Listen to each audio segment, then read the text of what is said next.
బులెటిన్లో breaking news చూస్తున్నాం. ఆంధ్రప్రదేశ్ అవినీతి నిరోధక శాఖ డీజీగా ఏబీ వెంకటేశ్వరరావును నియమిస్తూ ఏపీ ప్రభుత్వం ప్రధాన కార్యదర్శి ఎల్వి సుబ్రహ్మణ్యం ఉత్తర్వులు జారీ చేశారు. ఇంతకుముందు ఇంటెలిజెన్స్ డీజీగా ఉన్న వెంకటేశ్వరరావును ఎన్నికల సమయంలో ఈసీ బదిలీ చేసింది. ఇప్పటి వరకు వెంకటేశ్వరరావుకు పోస్టింగ్ ఇవ్వలేదు. ప్రస్తుతం వెయిటింగ్లో ఉన్న ఆయనను ఏసీబీ డీజీగా నియమిస్తూ సీఎస్ ఉత్తర్వులు జారీ చేశారు. 1989 బ్యాచ్కి చెందిన ఏపీఎస్ అధికారి అయిన ఏబీ వెంకటేశ్వరరావును తక్షణమే విధుల్లో చేరాల్సిందిగా సీఎస్ ఉత్తర్వుల్లో పేర్కొన్నారు. ప్రస్తుతం ఏపీ డీజీపీ ఆర్పీ ఠాకూరే ఏసీబీ డీజీగా అదనపు బాధ్యతలు నిర్వహిస్తున్నారు.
ఆంధ్రప్రదేశ్ అవినీతి నిరోధక శాఖ డీజీగా ఏబీ వెంకటేశ్వరరావును నియమిస్తూ ఏపీ ప్రభుత్వం ప్రధాన కార్యదర్శి ఎల్వి సుబ్రహ్మణ్యం ఉత్తర్వులు జారీ చేశారు. ఇంతకుముందు ఇంటెలిజెన్స్ డీజీగా ఉన్న వెంకటేశ్వరరావును ఎన్నికల సమయంలో ఈసీ బదిలీ చేసింది. ఇప్పటి వరకు వెంకటేశ్వరరావుకు పోస్టింగ్ ఇవ్వలేదు. ప్రస్తుతం వెయిటింగ్లో ఉన్న ఆయనను ఏసీబీ డీజీగా నియమిస్తూ సీఎస్ ఉత్తర్వులు జారీ చేశారు. 1989 బ్యాచ్కి చెందిన ఐపీఎస్సీ అధికారి అయిన ఏబీ వెంకటేశ్వరరావును తక్షణమే విధుల్లో చేరాల్సిందిగా సీఎస్ ఉత్తర్వుల్లో పేర్కొన్నారు. ప్రస్తుతం ఏపీ డీజీపీ ఆర్పీ ఠాకూరే ఏసీబీ డీజీగా అదనపు బాధ్యతలు నిర్వహిస్తున్నారు. ఇదే విషయంపై మరింత సమాచారం మా ఏపీ బ్యూరో చీఫ్ సుబ్బారావు అందిస్తారు.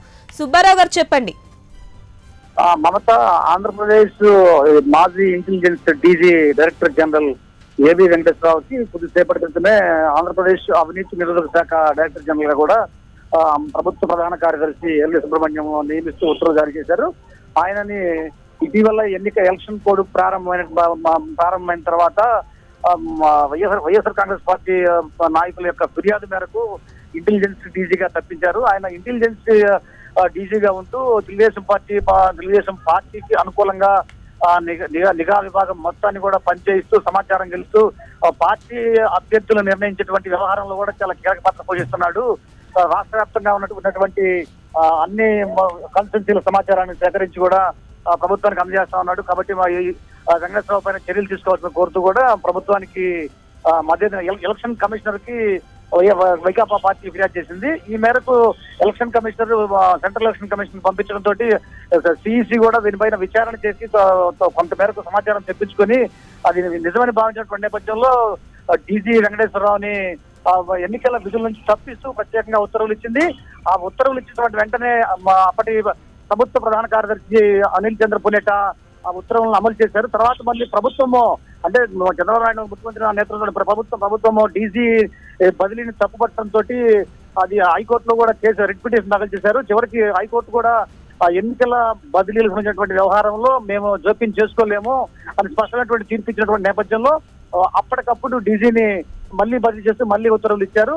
అయితే అప్పటి నుంచి ఆయన ఇప్పటి వరకు కూడా ఆయన ఎటువంటి విధులు లేకుండా కూడా ఆయన ఖాళీగా ఉన్నటువంటి పరిస్థితి. అయితే తాజాగా చూసుకుంటే కనుక ఆ తర్వాత ఎలక్షన్ కమిషన్ మళ్ళీ ఆంధ్రప్రదేశ్ ప్రభుత్వ ప్రత్యేక ప్రధాన కార్యదర్శిని కూడా బదిలీ చేసింది. దీంతో ఎల్వి సుబ్రహ్మణ్యం ప్రభుత్వ కార్యదర్శిగా కూడా బాధ్యతలు చేపట్టారు. తాజాగా ఆయన ఈ రోజున జీవో నెంబర్ 882 పేరుతోటి ఇంటెలిజెన్స్ డీజీ మాజీ డీజీ అయినటువంటి ఏబీ వెంకటేశ్వరరావుకి అవినీతి నిరోధక శాఖ డీజీగా బాధ్యతలు అప్పగిస్తూ కూడా ఉత్తర్వులు జారీ చేశారు. మమత, సుబ్బారావు, ఏసీపీ డీజీగా వెంకటేశ్వరరావు ఎప్పటి నుంచి విధుల్లోకి వచ్చే అవకాశం ఉంది? అంటే ఉత్తర్వులు ఇచ్చారు. ఇప్పుడు వెంకటేశ్వరరావు వెంటనే విధుల్లో చేరమని, అంటే తక్షణమే విధుల్లో చేరమని ఆదేశాలు ఇచ్చినటువంటి నేపథ్యం ఉంది. ఎందుకంటే Andhra Pradesh DGP director general of police RP Thakur ఇప్పుడు అదనపు బాధ్యతల కింద ఏసీబీ బాధ్యతలు నిర్వహిస్తున్నారు. కాబట్టి ఆయన తక్షణమే బాధ్యతల నుంచి చేపట్టాల్సిన ఉత్తర్వులు ఇచ్చారు. బహుశా ఆయన ఈ రోజు కానీ లేదంటే రేపు కానీ బాధ్యతలు చేపట్టే అవకాశం ఉంది Mamata. Right, thank you Subbarao.